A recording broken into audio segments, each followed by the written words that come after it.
आपको शादी मंजूर है? हाँ, हमको शादी मंजूर है। कोई दिक्कत उक्कत नहीं ना है? कोई दिक्कत नहीं है। ये बात आप दबाव में नहीं ना बोल रहे हैं? नहीं नहीं, कोई दबाव नहीं। लेकिन ये साला कर क्या रहा डेट उतरवा ले शादी के।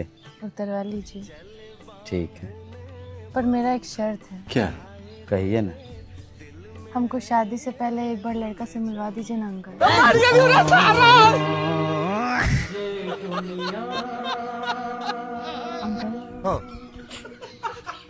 अंकल काहे रो रहे हैं? क्या बोलूं मैं इस पे?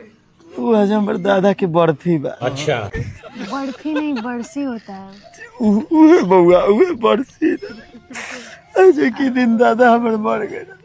अच्छा कोई बात नहीं, हमको बस एक बार लड़का बेवफाई का शिकवा करूं तो